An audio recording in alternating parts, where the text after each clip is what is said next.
For decades, diaspora members have been invisible bankers, sending money home. What they've built quietly and discreetly is the most powerful financial system, which comes without fanfare and big announcements. But it's, yeah, as I said, it's one of the most powerful financial systems that we know, and that is very, very old. In 2024, global remittances amounted to 6.85 billion US dollars. No, sorry, 685 billion US dollars, which is more than all international aid combined. But this isn't about numbers. It's about connection, and behind every transfer is a story of love, duty, and trust. It's like a digital pulse of humanity. On the other side of that transfer, sometimes thousands of kilometers away, is a family and is a life that changes through these remittances. In Tunisia, remittances reached $2.87 billion in 2023, which is about 6% of the national GDP. These remittances pay school fees, repair homes, fund healthcare systems. And these are not just small acts of generosity. These are lifelines, threads of stability and connecting families and people, but also lives across distance. And when families use those funds to save, to invest, and to plan ahead, well, that is financial inclusion in action, built from the bottom up, without waiting for the system to catch up. So look closely at this map.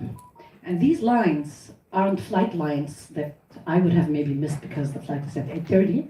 No, it's the movement of money. It's the movement of money from people that send to their families and their loved ones. Every month, millions of transfers move quietly across borders, creating stability where formal economies fluctuate. In crises, these flows remain steady, and we've seen this in Tunisia in the years of Corona, where remittances rise by about 37% compared to 2019 and the years before. So it's a signal of trust that outlasts volatility. So remittances show us what people trust most. It's each other. And they prove that inclusion isn't handed down. It's built from the ground up, one transfer at a time. Imagine if every remittance didn't stop at consumption, but opened doors to credit, to insurance, to entrepreneurship. That's the shift from money sent to capital circulated. 1 in 9 people globally depend on remittances, most of them women. And when women gain financial access, inclusion stops being a slogan and it becomes a multiplier. This is where financial inclusion becomes visible, when money stops being consumed and starts building future. Across the world, people have already started building those doors themselves. They use creativity, technology, and trust. What used to depend only on formal banks now happens on the palm of a hand. That shift is no longer theoretical. It's happening through technology. From Berlin to Tunis, digital wallets now connect senders and receivers instantly. Fintech makes transfers faster, cheaper, and safer, which is also one of the Sustainable Development Goals, to make those remittances cheaper and to create safer corridors for remittances. Digital channels already carry over half of all remittances flows. But inclusion isn't just about innovation. It's about recognition. We need to design financial systems that work for the people. And to do that, we have to include the people in designing those systems. Because inclusion isn't only digital, it's also human. It's exceptionally human. Without trust, education, and transparency, even the best technology will fail. So true inclusion is when a mother in Qayrawan understands her digital wallet, feels secure in using it, and knows her rights as a client. And that's not just financial literacy, that's financial confidence. That's where development meets dignity. And when those skills meet the diaspora's knowledge and capital, something even bigger happens. When diasporas co-create, mentor startups, and invest into joint ventures, they bring more than money. They bring governance, they bring standards, they bring vision, they bring innovation. They bridge worlds and open markets. So Tunisia's diaspora has already done this. We've seen this with startups like InstaDeep. We've seen this with social entrepreneurs coming back to Tunisia and build like Leila Ben Ghassan. Diasporas are more than scattered individuals. They are networks of power. They are distributed nations without borders. They connect knowledge, capital, and narrative. The challenge isn't organizing the diaspora in itself. It is in connecting our systems to their energy and capacities. So imagine every remittance, every mentor call, every startup created is a node in a living network, an ecosystem of inclusion already in motion. It's time to shift perspective. The question isn't how do we include the diaspora, which is always the case in programs of the international cooperation, which are building offers just for the diaspora. It's how do we make inclusion possible through the diaspora? Because they are not beneficiaries of policies. They can be co-architects of change. When we design inclusion through the diaspora, we bridge continents, sectors, and generations. Remittance are the beams beneath our economy. They're invisible, steady, holding up everything. So if you look at the national reserves in foreign currency, 32% come from diaspora remittances. They build homes, they keep children in school and sustain resilience. But they also secure our national economy in a very important way. So financial inclusion and remittances aren't charity. It's infrastructure for dignity. And remittances are its foundation layer. Prove that trust can move faster than policies and reach further than aid. This invisible architecture of trust is already there, and our job is to strengthen it.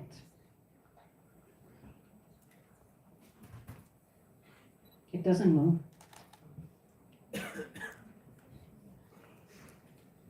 Yeah. So, what comes next? We need to understand that when money and people travel, change follows. And this in itself, understanding it, makes us build different financial systems. And they make us understand the power of remittances that we need to take into consideration when we build our digital solutions for money transfer and financial systems rethinking. So this is also where we as the German Development Cooperation come in. How do we move from potential to system? It's not to replace the flows that we come in. We come in to amplify the impact of those remittances sent by the migrants and the diaspora. We do this through the EDMEJ program, which is the program for promotion of the financial and socio-economic inclusion of returnees and the local communities. As GIZ, we help Tunisians at home and abroad turn remittances into real inclusion through financial literacy, through fintech partnerships, and through local innovation, and of course through our cooperation with the National Observatory for Financial Inclusion and the Tunisian Central Bank. Imagine if remittances didn't just reach homes, but redesigned economies. And imagine inclusion traveling as easy as money does. This could be a paradigm shift. Thank you.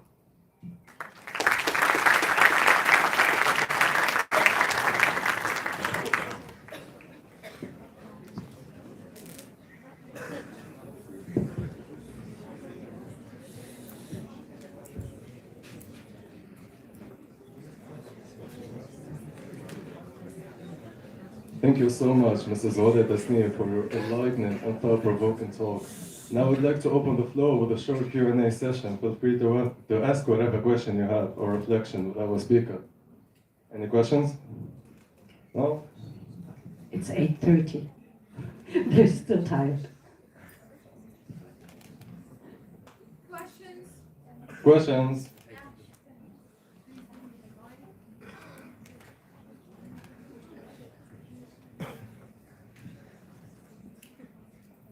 Thank you so much for your sessions.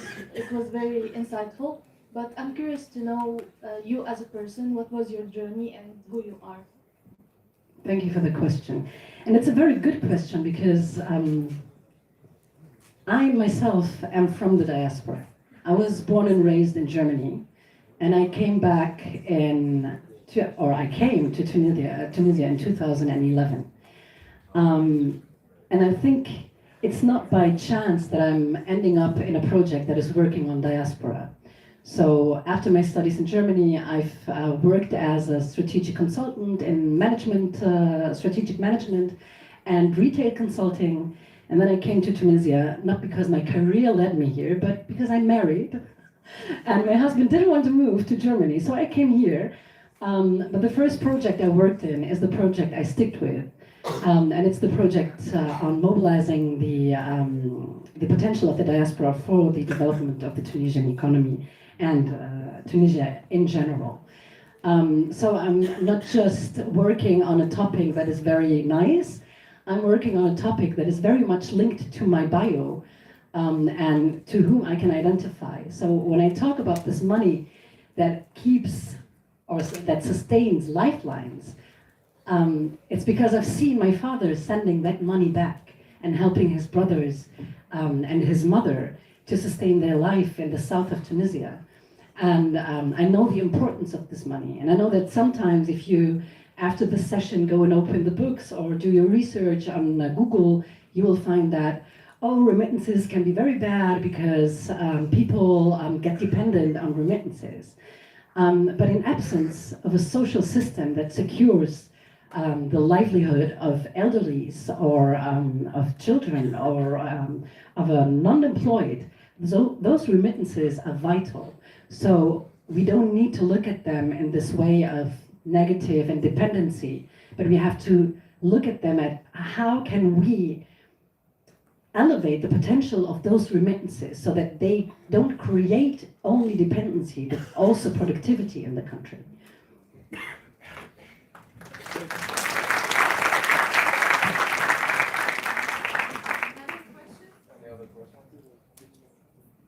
Don't be shy.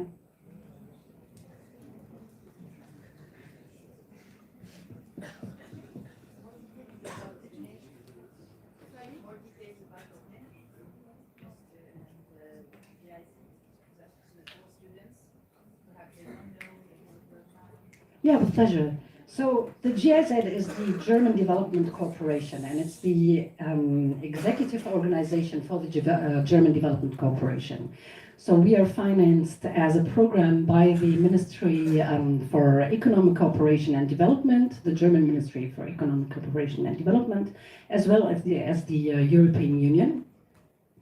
And EDMEJ is one European Union program where we as GIZ work on the topics of financial inclusion, as well as return and reintegration of migrants that are coming back to Tunisia, and the creation of economic perspective for the returnees, but also for local vulnerable target groups.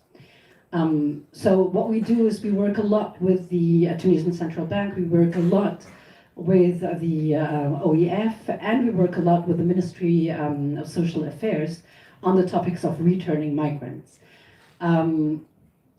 The program has a program duration until 2028, so beginning of 2028. And we also work with the Tunisian Labor Agency for referrals of returning migrants into job opportunities in Tunisia. We also work with civil society, and notably we work with the Fondation Tunisie pour le Développement, where we offer short-term trainings for returnees and vulnerable local communities to get access to jobs where they're needed.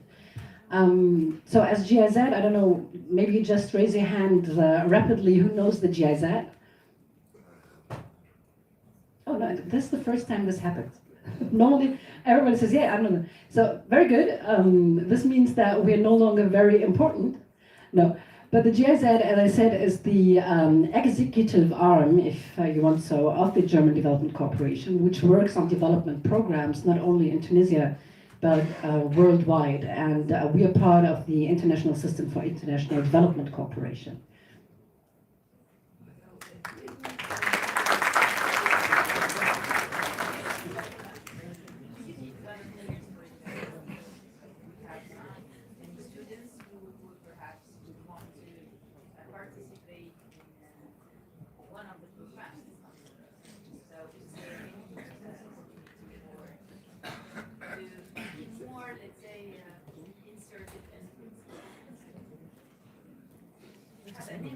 Mm.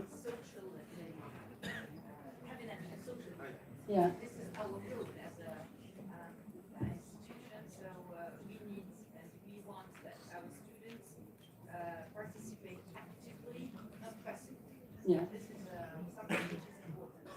How to actively participate in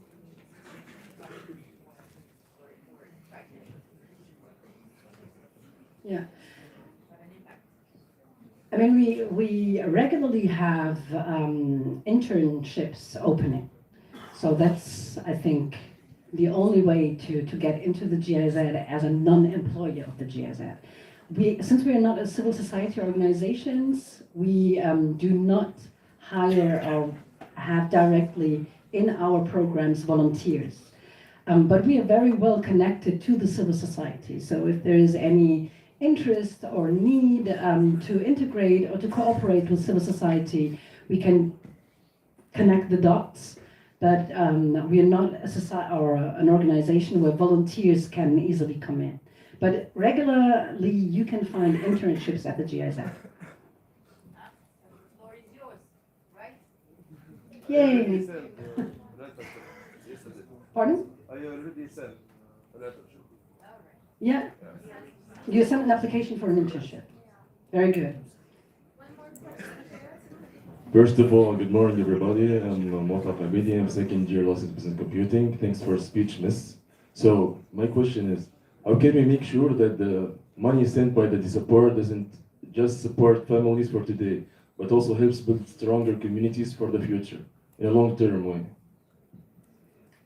Yeah, this is what I meant when I said we need to look at how we can connect our systems to the energy and the capacities of the diaspora. What does that mean exactly? I know that was a little bit maybe very, in prosa, we say in German.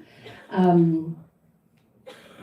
mean, look at our startup ecosystem, or look at our investment system in Tunisia. So we have so many obstacles in those systems.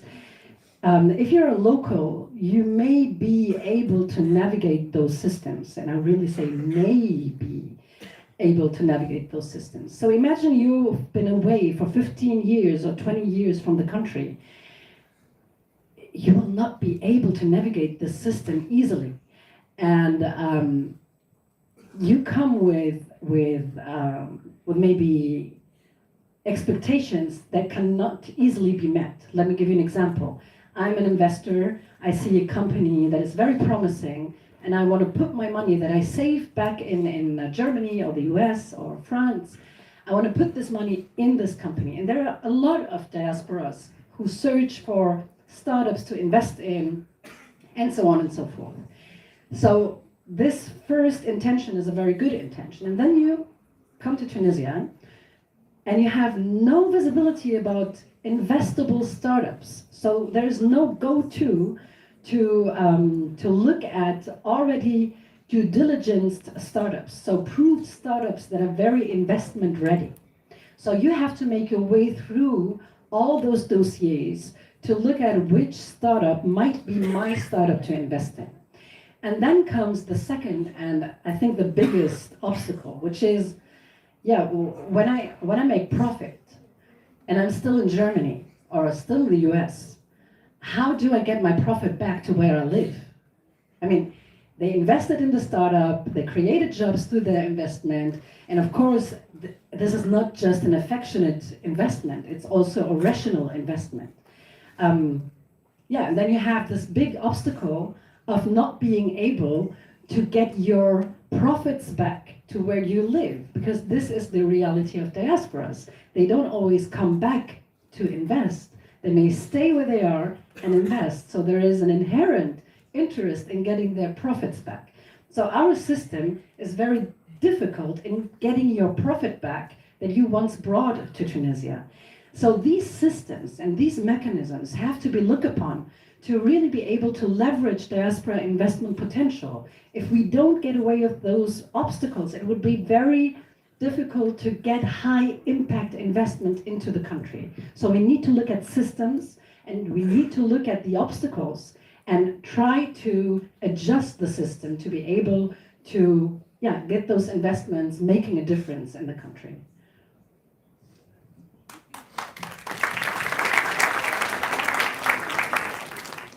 Good morning, first of all, and thank you so much for all the information you have shared with us. So you have mentioned that this organization is basically helping and supporting people who they are sending money outside, worldwide to their families here, and how to support to create startups and other financial institutions, let me say. But my question to you is, you as this organization of Image, how you can protect yourself from the money laundering and all that kind of stuff of phishing and fraud? And thank you. I forgot the name of the colleague. It's an Indian colleague who works since decades on the topic of remittances. But just to rephrase it in his words, remittances are not money laundering. And if you look back or remember the Lifeline map that I showed you, we are talking about small amounts of money that move. So most of the remittances, and especially when it comes to Tunisia, they are not in the thousands and thousands of dollars that come as one transaction. We're talking about 250 euro, 150 euro.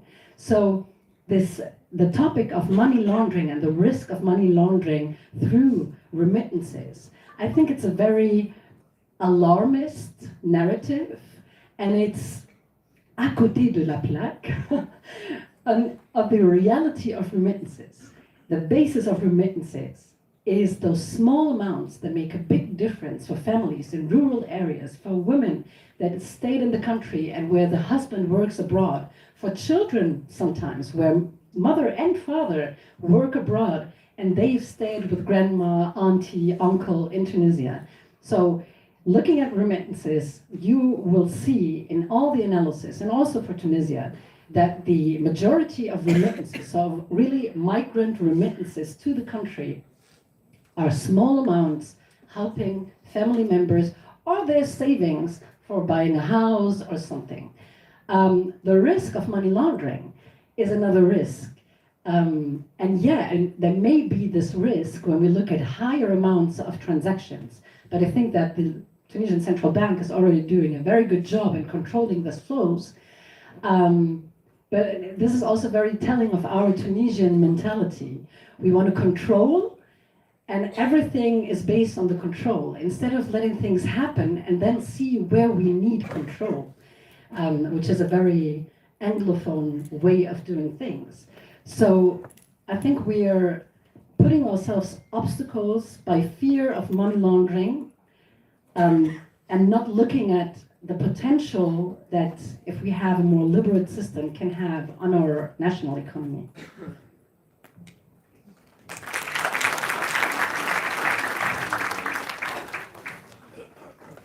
So thank you very much, and I hope you will have a very nice and insightful rest of the day. Thank you.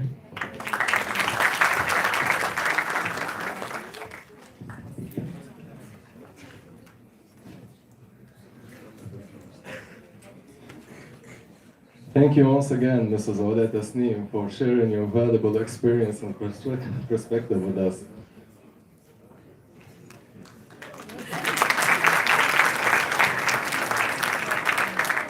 As a small token of our appreciation, we have a goodie bag prepared for you. Please accept it. I'm talking to you.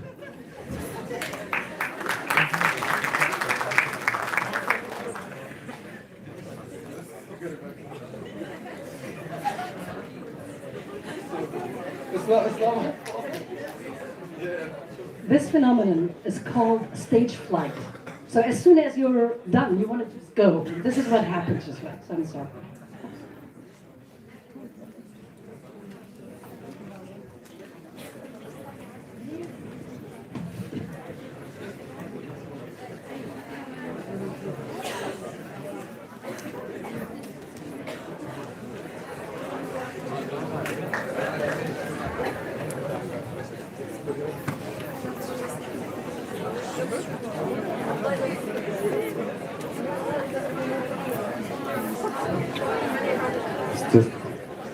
Thank you all for your attention and participation in this unique session. Goodbye.